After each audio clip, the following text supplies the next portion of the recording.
Слушайте ток-шоу «Радио Крым Реалии» на средних волнах на частоте 549 АМ. Каждый будний день в 8:35 и в 13:10. А также на 105,9 FM круглосуточно. Крымчане имеют право знать.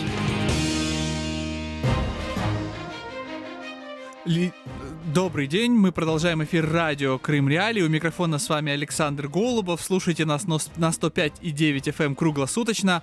Напомню, что крымчане могут бесплатно звонить в эфир по телефону 8 810 06 926. Повторюсь, 8 810 06 926. А номер телефона для жителей материковой Украины 044 490 31 18. Тема дня. Лидер крымско-татарского народа и депутат Верховной Рады Украины, а также уполномоченный президента Украины по делам крымско-татарского народа Мустафа Джемилев 13 ноября отметил 75-летие. Почему он остается бесспорным авторитетом среди крымских татар? Почему после аннексии Крыма дорога на родину для него оказалась закрыта? И есть ли шанс, что он сможет попасть домой в ближайшее время? Все это мы постараемся обсудить в ближайшие 25 минут. Крым в центре внимания. Накануне своего дня рождения Мустафа Джемилев обратился с призывом о помощи детям крымчан, которых по политическим мотивам удерживают в России и на аннексированном полуострове. Напомню, что на протяжении 1966-1983 годов его арестовывали 6 раз. Мустафа Ага провел в заключении 15 лет за распространение взглядов, порочащих советский строй, и во время пребывания в неволе голодал 303 дня в омской тюрьме. На свободу вышел в 1986 году. Вот, собственно, о биографии Мустафы Джемилева, о том, что же сделало его лидером крымско-татарского народа, бесспорным лидером. Мы сейчас поговорим с программным директором Крымского дома Алимом Алиевым. Алим, здравствуйте. Доброе утро, здравствуйте. Благодарю, что включились. Алим, вы стали одним из авторов книги про Мустафу Джемилева «Несгибаемый». Ее порекомендовал в том числе, в числе, скажем так, рекомендуемых к прочтению президент Украины Петр Порошенко. Почему Мустафа Джемилев, по вашему мнению, стал столь важной фигурой для крымско-татарского народа, и я думаю, что уже не только для крымско-татарского народа, но и для всей Украины? Почему он стал примером, с которого рекомендует брать пример даже президент Украины? Вы знаете, когда мы с Сергеем писали книгу, мы тоже задавали вопрос, что сделало в свое время Мустафу Ага, Мустафу Ага. И, наверное, можно отметить несколько таких ярких характеристик, которые присущи ему. Это первое, это сила духа, которой, и вы сказали, это и голодовки, это борьба за свои принципы, да, и отстаивание своих принципов. Да, несмотря на то, какая ситуация политическая за окном, либо какая есть там государственная поддержка, либо ее нет. Второе – это, конечно же, понимание того, что ты делаешь правильную вещь. Когда в советские годы Мустафа, ветераны национального движения боролись за возвращение, они понимали, что они делают очень важную вещь не только для своего поколения, но и для будущих поколений. Поэтому это понимание правильности. И второй важный фактор – это сподвижники. То есть те, которые разделяют ценности, и те, которые готовы также бороться вместе с Мустафа. Да, такие сподвижники, очевидно, были и в советские годы, и они есть сейчас. И третий фактор – это просто безупречное чувство юмора. И это то, что помогает в очень тяжелые времена не сломаться и помогает идти дальше. Да? И Мустафа Ага очень много шутит, он знает много прекрасных анекдотов, и это, наверное, то, что, знаете, подбадривает не только его самого, но и его окружение. Алим, кстати, вот я предлагаю послушать нашей аудитории те слова, которые Мустафа Джемилев, вот вы вспомнили о его чувстве юмора, в комментарии Крым Реалии он рассказал о лучшем подарке для себя, который он видит вот на свой юбилей. Давайте послушаем. Личность. Вот если бы включить телевизор и получить информацию о том, что русские начали уходить из Крыма, был бы, конечно, большой подарок. Но, наверное, так оно и произойдет. Вопрос только когда. А так остальное все есть, кроме Родины. Личность. Алим, вот тут же очень важный момент того что Мустафе Ага 75 лет, то есть это достаточно почтенный возраст, но тем не менее и во время своей молодости, и сейчас он продолжает бороться. И вот по вашему мнению, вот в чем именно секрет его вот такой вот несгибаемости, действительно несгибаемости, притом во времени, то есть потому что его борьба продолжается фактически всю его жизнь за возвращение на родину, и, к сожалению, вот трагическим образом он сейчас снова вынужден вернуться к этой борьбе, пускай, может быть, и не в настолько драматическом формате, как это было в Советском Союзе, когда он вынужден был находиться в заключении, но, тем не менее, он снова не может попасть в Крым. Мы в своей книге как раз спрашивали Мустафа Ага, когда было тяжелее тогда, либо сейчас. И он говорит, что, конечно же, сейчас легче, потому что весь мир, зная об оккупации, весь цивилизованный мир как раз-таки поддерживает и национальное движение крымских татар, и Украину в борьбе за возобновление территориальной целостности и деоккупации Крыма. Вы знаете, чуть больше года назад, когда мы делали презентацию книги в Париже, в аудитории был французский философ, который сказал очень точную вещь. Джемилев стал символом не только советских диссидентов, но и современных диссидентов, да, то есть тех, кто борется сейчас за права людей, как это было в Советском Союзе. И вот он стал, знаете, таким связующим звеном между той, условно говоря, старой когортой диссидентов и сейчас новыми, которые, к сожалению, появились после оккупации Крыма. Мгм.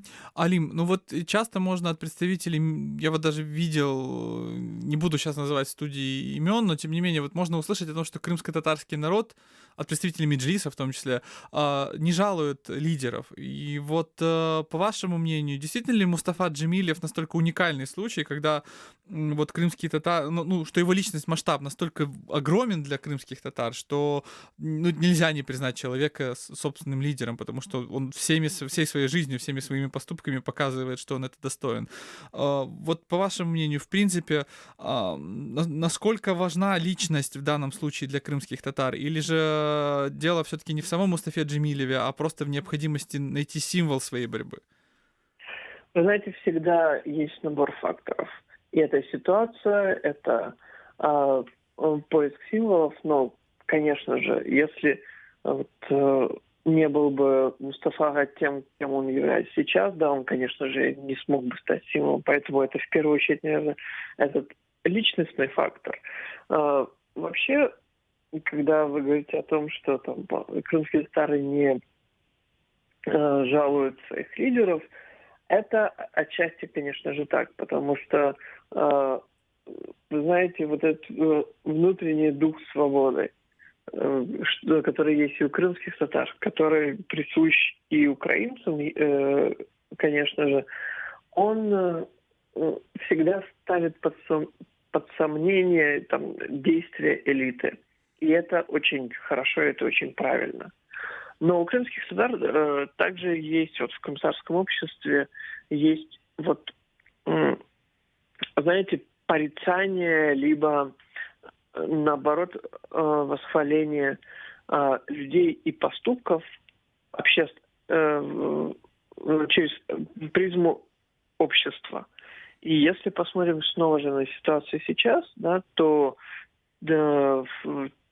те, знаете, говоря в кавычках, лидеры, которые пытаются сейчас построить себе политическую карьеру через призму оккупации в Крыму, да, и идут работать с оккупантами, да, их не воспринимает крымстарское общество. И очень много есть примеров, когда публично крымские татары порицали их, что на свадьбах, что на других каких-то публичных мероприятиях. Да.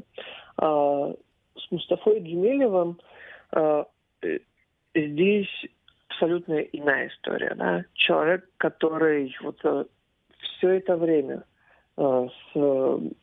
и борьбы, и дальше возвращения в Крым, и сейчас снова борьбы, да, он не предал своим ценностям и своим принципам, и также не предал тех людей, которые не только находятся в его окружении, но и которые верят и идут за ним. Алим, благодарю вас за ваши комментарии. Напомню, мы беседовали с программным директором Крымского дома Алимом Алиевым. Он написал в том числе и книгу о Мустафе Джемилеве под названием «Несгибаемый». Эта книга в соавторстве с украинской журналисткой Севгиль Мусаевой рассказывает о жизни крымско-татарского лидера и о борьбе крымско-татарского народа за свободу, за возвращение народа через вот и призму его личности. Но на самом деле Джемилев популярен не только среди активистов, не только среди журналистов, он политиков и людей, которые интересуются общественно-политической повесткой, да, но даже простые крымские татары воспринимают его как своего лидера. Давайте вот послушаем, что говорят о Мустафе Джемилеве жители села Курцы под Симферополем. Крымчане говорят. Лидер крымско-татарского народа сейчас в Киеве на данный момент, нет возможности у него заехать в Крым. Борец за национальную свободу крымских татар. В этот день самое главное — это побольше здоровья. Таких людей очень мало, которые именно за идею. Много пострадал за свои идеи, за идеи, за народ и за все остальное. Пожелать здоровья, также и продолжать, чтобы как идеи до конца. Организовал возвращение крымских татар. Пожелал бы ему опять-таки здоровья, успехов в его, как говорится, труде. Это, во-первых, пример для молодого подрастающего поколения, пример того, что человек не сломился, что бы с ним ни делали. И в данный момент это пример того, что победа близко. Это одна из стальных нитей, которая связывает Крым с Украиной. То есть это тот канатик, который, в принципе, держит Крым и в информационном, и в правовом поле. Сколько делает он, наверное, вряд ли кто-то в Украине из политиков прикладывает столько усилий, чтобы вернуть Крым обратно в законодательство Украины. Крымчане говорят. Вот так отзываются жители села Курцы под Симферополем о Мустафе Джемилеве. Буквально через секунду мы начнем нашу беседу с заместителем главы Меджлиса крымско-татарского народа Ильми Умеровым. Но вот мои коллеги говорят, что у нас на связи есть слушатель. Здравствуйте, вы в эфире. Представьтесь, пожалуйста. Здравствуйте, Александр Голубов. Здравствуйте все, кто слушает радио Крым Реали. Это, как вы поняли, Москва. И из Москвы. И я вот от души тоже хочу Джемилева поздравить с днем рождения, с его юбилеем. Это действительно достойный человек, уникальный человек. И когда некоторые негодяи и подлецы, например, как Тата Скобеева, я ее называю «Стервозное ТВ», позволяют вот такие, как она позволяла, но это недостойные люди. А Джемилев — это действительно уникальный человек, и Украина, и украинской нации надо этим гордиться. Я бы хотел через вас задать вопрос вашему спикеру, который будет. У меня два вопроса, которые я и вчера задавал, и как-то не получилось, чтобы их передали. Первый вопрос: насколько сразу татарский народ почувствовал, что будут проблемы, как эти вот наши бандюги пришли. Да-да-да, я их вот так и называю. Это бандюги, это никто более. И второе: насколько все-таки, вот сейчас я слышал, что Европа все-таки поддерживает и так далее, но все-таки насколько Европа и, самое главное, Турция, насколько она реагирует на эти события. А вам, Александр Голубов, как всегда, удачного эфира. Ну и спасибо за то, что вы делаете для нас, для москвичей, потому что по речи слушают по интернету многие, а многие готовы слушать и по радио, когда вы все-таки, повторюсь, рассылитесь. Вот, а вам удачи. Александр, благодарю вас за теплые слова. И вот к нашей беседе присоединяется Ильми Умеров, заместитель главы Меджлиса крымско-татарского народа. Ильми, вот прежде чем мы поговорим о Мустафе Джемилеве, вынужден вам все-таки адресовать вопросы от нашего слушателя. Вот действительно ли у крымских татар было понимание того, что аннексия Крыма неизбежно будет означать проблемы для народа вот с самого начала аннексии? Доброе утро. Здравствуйте, Ильми. Это понимание, конечно, однозначно было, и оно было не только с началом аннексии, но и задолго до аннексии. То есть, в принципе, понимание того, что... Например, Мустафа Джемилев говорил о том, что следующее будет Украина, или может быть Украина, еще когда были события в Грузии в 2008 году. А лидер чеченцев Джохар Дудаев об этом говорил еще в 1992 году. Мгм. У меня тогда вот следующий вопрос.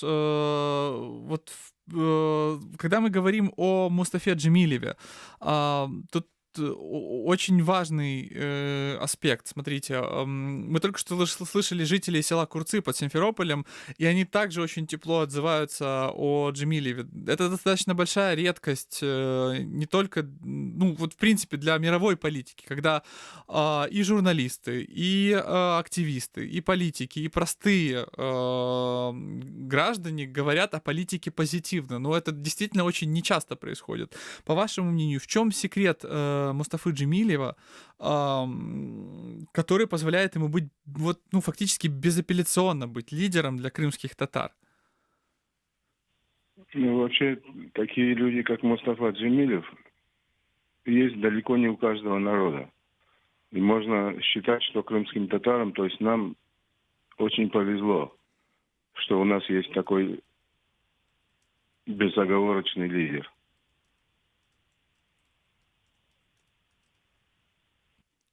Ильми, и вот напоследок также еще один вопрос от нашего слушателя, который он задал.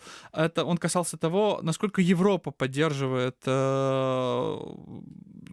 стремление крымских татар вернуться на родину, к свободе, к нормальной жизни в Крыму. Вот вы чувствуете эту поддержку? Насколько, в принципе, именно Европейский Союз активно помогает крымским татарам в этом вопросе?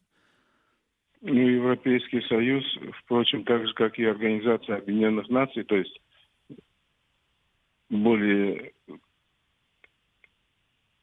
поддерживают нас достаточно активно.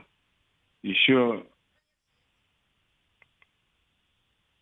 в 2014 году начали делать заявления, которые указывали на то, что они будут поддерживать территориальную целостность Украины.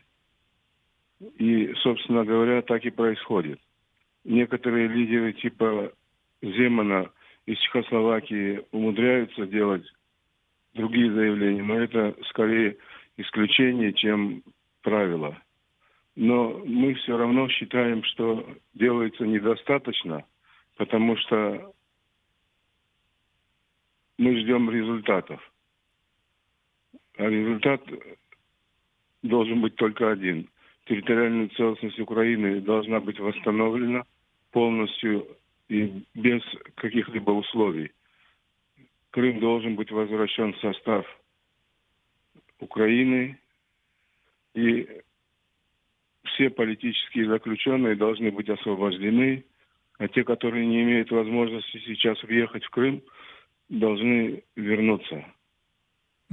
Что ж, Ильми, я искренне благодарю вам за ваши ответы. Напомню нашим слушателям, что мы беседовали с заместителем главы Меджлиса крымско-татарского народа Ильми Умеровым. Буквально через пару минут мы продолжим наш разговор с крымским историком Андреем Иванцом. Я же сейчас хочу сказать, что у нас есть на связи слушатель. Здравствуйте, представьтесь, пожалуйста. Доброе утро, господин Голубов. Я прошу прощения, у нас проблема со связью. Если вы хотите еще раз задать свой вопрос, не стесняйтесь, звоните нам по бесплатному номеру телефона для крымчан 8 800 10 06 926. Повторюсь, 8 800 10 06 926. Также к нашему эфиру могут присоединиться и жители других украинских регионов по номеру 044 490 31 18. Напомню также нашим слушателям, что вечером в нашем сегодняшнем эфире мы, как всегда, обсуждаем самые важные новости дня. Ну и не забывайте писать нам, предлагать свои темы программ. Да, и в вечернем эфире, само собой, анализ самых главных событий. Не пропустите. Вечер. Лучшее время, чтобы узнать главные события дня. С понедельника по пятницу в 19:30. Крымский вечер на радио Крым Реалии. Мы же продолжаем нашу беседу, и вот к нам присоединяется крымский историк Андрей Иванец. Андрей, здравствуйте. Доброе утро. Я напомню нашим слушателям, что говорим мы о юбилее Мустафы Джемилева, и вот, в принципе, все, кто с нами сегодня связывались, говорили о том, что Мустафа Джемилев уникальный лидер. Вот Ильми Умеров говорит, что крымским татарам очень повезло, и не у каждого народа действительно есть вот лидеры такого масштаба. Вот по вашему мнению, действительно ли с исторической точки зрения Мустафа Джемилев действительно настолько выдающаяся и выделяющаяся личность? Действительно, не все народы имеют радость гордиться ими? Ну, безусловно, такие личности, как Мустафа Джемилев, это для народа большая удача, для любого народа. Причем, когда мы говорим именно об этом человеке, то это, несомненно, лидер крымско-татарского народа и одновременно это лидер украинской политической нации, один из лидеров украинской политической нации, поскольку крымско-татарский народ сегодня является таким актором, который создает вместе с другими гражданами Украины украинскую политическую нацию, то и лидер крымско-татарского народа это одновременно и лидер украинской политической нации. Поэтому повезло не только крымско-татарскому народу, а, собственно говоря, и всем нам, всем гражданам Украины, какой бы национальности мы ни принадлежали, я бы так сказал.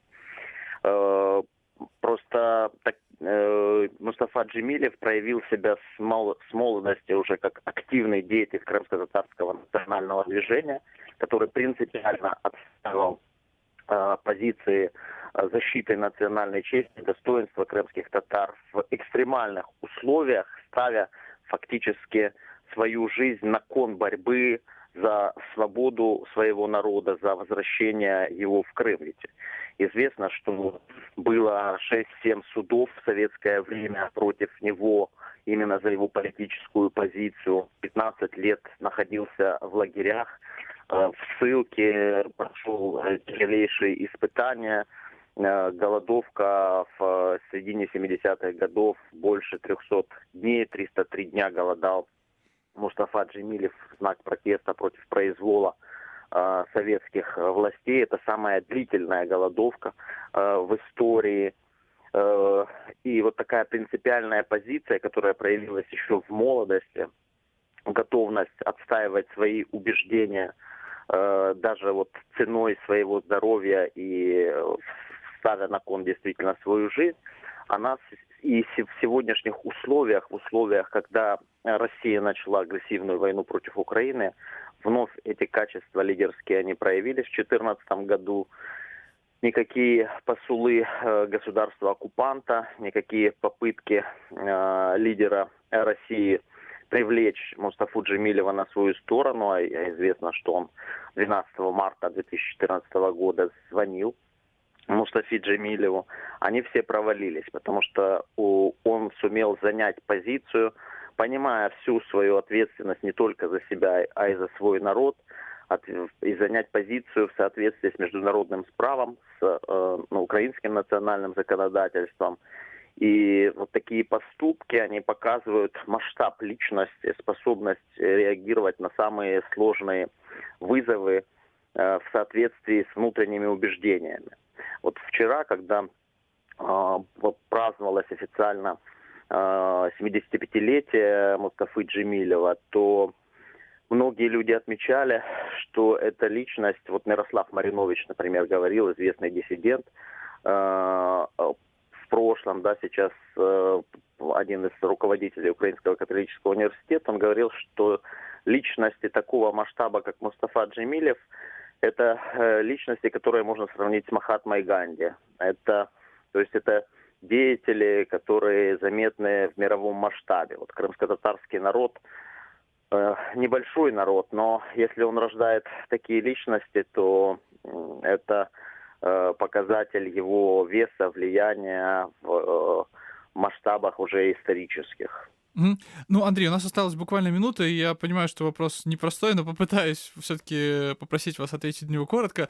Это самый, наверное, популярный спор среди политологов и историков о роли личности в истории. То есть кто-то говорит о том, что обстоятельства создают таких лидеров, как Джемилев, или наоборот, такие люди, как Джемилев, создают обстоятельства. Ваше личное мнение, вот что важнее в данном случае? Вся история, которая происходит вокруг, или то, как действуют такие люди, как Джемилев, чтобы эту историю создавать? Конечно, обстоятельства важны, но на обстоятельства можно реагировать по-разному. И вот здесь как раз роль личности и проявляется. Вот вчера Мустафа Джемилев сказал, что я не совершал ничего героического, я просто выполнял свой гражданский и моральный, нравственный долг. Приблизительно так он высказался. Но на самом деле то, что он делал и делает, это, конечно, его позиция оказывает влияние на народ крымско-татарский, на судьбу сегодня Украины. Да, вот его, например, спор заочный с Милошем Земаном, с президентом Чехословакии. Мустафа Джемилев в 1968 году вышел на Красную площадь, протестовал в условиях СССР против оккупации Чехословакии, поэтому он сегодня имеет моральное право говорить с президентом Чехии на равных практически. Андрей, я вынужден поблагодарить вас. Мы только что исчерпали все время нашего эфира. Напомню, в студии с нами на связи был крымский историк Андрей Иванец. Мы говорили о Мустафе Джемилеве, лидере крымско-татарского народа. Обязательно услышимся уже в ближайшее время. Радио Крым Реалии, Александр Голубов.